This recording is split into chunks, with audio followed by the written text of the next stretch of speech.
Hello again, and welcome back to my laboratory. And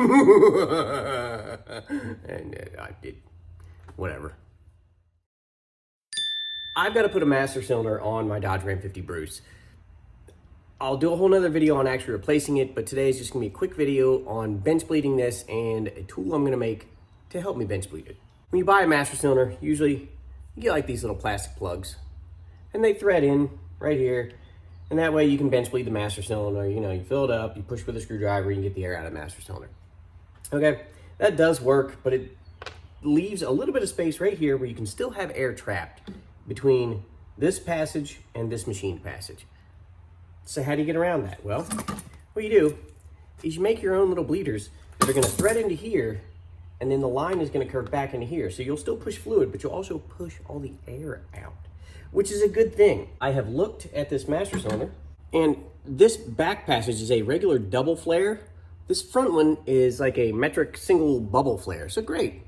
I have two different types of flares, but it's not gonna get up to the pressure that you're gonna have with regular brake systems. So I'm gonna use double flare standard for both.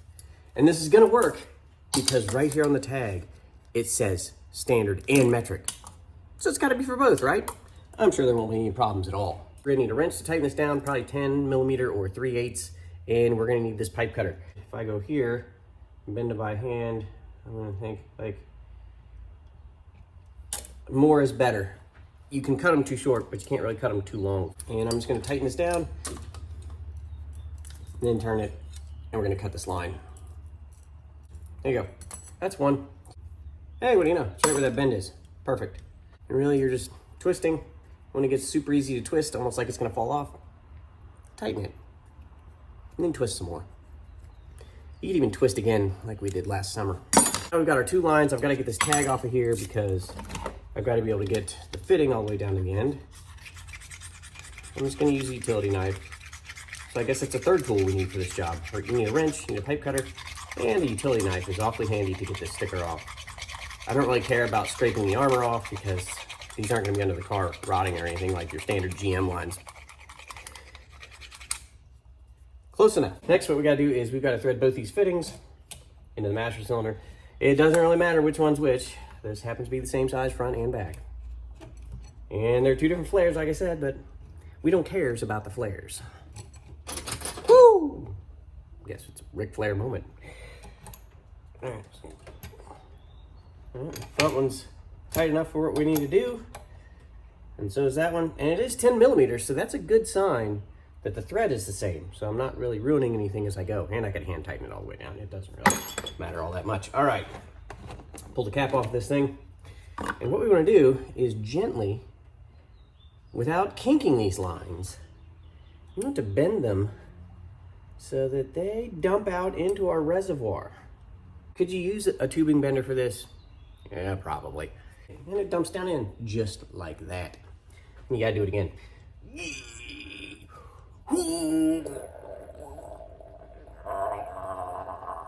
No, it's not really that hard. But you don't want to bend it too fast or too sharp because you will kink this and ruin it, and then you gotta start over. And since I don't have another brake line, I'd have to go buy one to do this. Those now dump into the reservoir. We'll fill this up with brake fluid. It's mostly full, close enough. All right. Next, what I'm gonna do is I'm gonna put these so they are below the level of the fluid, and then screwdriver.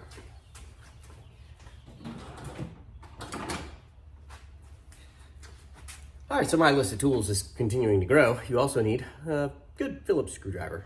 One that goes right in the end of this, and you're gonna push, and air's gonna come out, and you'll see what I'm talking about here in a second. Well, actually, I'll get you in closer, you can see right now. All right, so if you notice, this is already sort of starting to push fluid out and self-bleed. You can see the bubbles down in here. That is just from me doing nothing, but if I slowly work this master cylinder back and forth, I'm gonna get more air out of it. As I use fluid, I've gotta make sure that these stay down below that level so I'm not sucking air back in when this returns. You've gotta have these down in the fluid. Otherwise, after I push, and you can see all that air come out, if these are above that level, I'm just sucking air right back down in, which I don't want. I want fluid. There we go. and you work it back and forth, and this is master cylinder is going to get harder and harder to push, and that's what you want.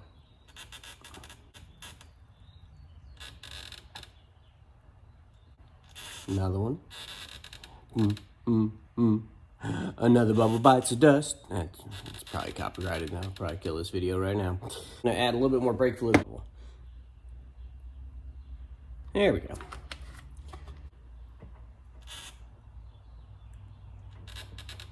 You don't want to work this really fast. This is just a slow process to get all this air out. And if you don't do this, you could end up with a soft pedal, and you could bleed your wheel cylinders and your rotors all you want, and you'll never get all that air out. It's gonna be in the master cylinder. So take your time, do it right, and get all the air out of this thing on the bench. See that? Yep. And there we go. That's operating normally. Nice, firm master cylinder to push on. No bubbles coming out, or, you know, tiny bubbles, just like Don Ho said. But I think we're good. So that's really it for bench bleeding master cylinder. The only thing we need to do now is take the old master cylinder off of the Ram 50, bolt this one on, throw the lines on it, test the pedal, maybe have to bleed, maybe not have to bleed the calipers and wheel cylinders. Hopefully with no air here, if we do it quick enough with the lines, we won't have to worry about bleeding it. So that's gonna do it. And the next episode will be installing this master cylinder. All right, see you next time, everybody.